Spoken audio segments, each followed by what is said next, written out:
नमस्कार दोस्तों, मैं ठाकुर अश्वनी सिंह अखिल भारतीय क्षत्रिय महासभा की तरफ से दिल्ली के सभी दिल्ली एनसीआर में रह रहे क्षत्रियों की तरफ से नहीं, संपूर्ण भारत के क्षत्रियों की तरफ से एक बात बताने जा रहा हूं कि अच्छे व्यवहार का आर्थिक मूल्य भले ही न हो, लेकिन अच्छा व्यवहार करोड़ों दिलों को जीतने की ताकत रखता है।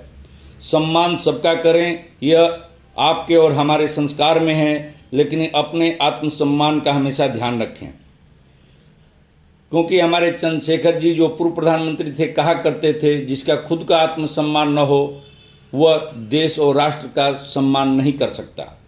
इसलिए क्षत्रियों को यह सोचना चाहिए और इस बात का सम्मान में रखते हुए इस बात को भी हमें सीख मिलती है कि क्षत्रियों ने कभी मोमबत्ती जलाना नहीं सीखा और न ही उनके पूर्वजों ने उन्हें सिखाया है।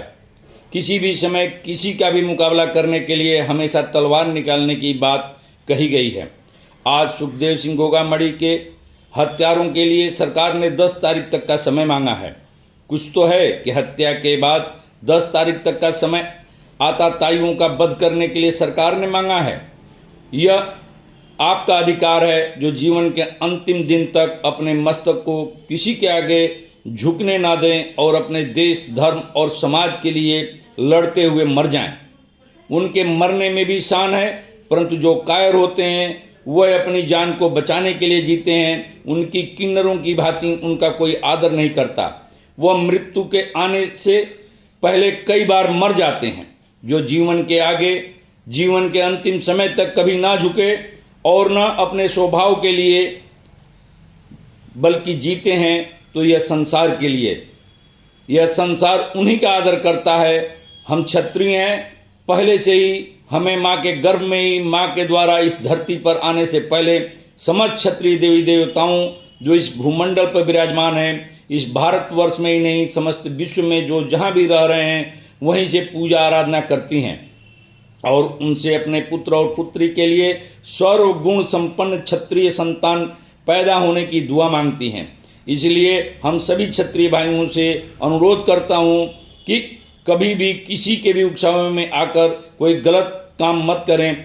अगर कोई आपकी नज़रों में कोई आपराधिक कार्य कर रहा है तो एक बार भगवान श्री रामचंद्र जी की तरह समझाने की जरूर कोशिश करें। क्षत्रिय कुल में पैदा होने के नाते उसे दंड देने के लिए थोड़ा इंतजार कर उसको दंडित करने का हमने अपने बड़े बुजुर्गों से राय लेकर कार्रवाई करें, ताकि अन्य समाज आप लोगों को ये द्वारा किए गए सीधे अटैक का बुरा न माने। गोगामड़ी का बदला लेना प्रत्येक क्षत्रिय का परम कर्तव्य है। अगर सरकार मुजरिमों का वध करने में हिचकती है तो क्षत्रिय परिवार खुद दुर्दांतकार अपराधियों का वध करने के लिए कुवत रखता है। रामायण में लिखा है, आज से हमें शिक्षा मिलती है क्षत्रिय धर्म निभाने के लिए और कर्म करने का गीता से। क्षत्रिय तनुधरि समर सकाना, कुल कलंक तेहि पावन आना, कहूँ सुबाहुन कुलहु प्रशंसी, कालहु डरहिन रन रघुवंशी। क्षत्रिय का शरीर धरकर जो युद्ध में डर गया, उस नीच ने अपने कुल पर कलंक लगा दिया। कुल की प्रशंसा करके नहीं, रघुवंशी रण में काल से भी नहीं डरते। अन्य के लिए जो रक्त बहाए, मातृभूमि का जो देशभक्त कहलाए, गर्जन से शत्रु का तख्त हिलाए, असुरों से पृथ्वी को विरक्त कराए, वही असली क्षत्रिय कहलाए। भागवत गीता में भी श्री कृष्ण को, अर्जुन को श्री कृष्ण ने उसका धर्म याद दिला रहे हैं। वो कहते हैं कि युद्ध करने से बढ़कर तुम्हारा धर्म क्या है? जो क्षति से रक्षा करे वह क्षत्रिय कहलाता है। अतः धर्म के लिए युद्ध भूमि में वध करना हिंसा का काम नहीं है, क्योंकि इससे प्रजा को लाभ मिलता है। हिंदू कानून की परिभाषा बताने की, क्षत्रिय धर्म निभाने की तथा अपराधियों के खिलाफ हिंदू धर्म के अनुसार क्रियाक्रम करने का आपका अब समय आ चुका है। थैंक यू, धन्यवाद।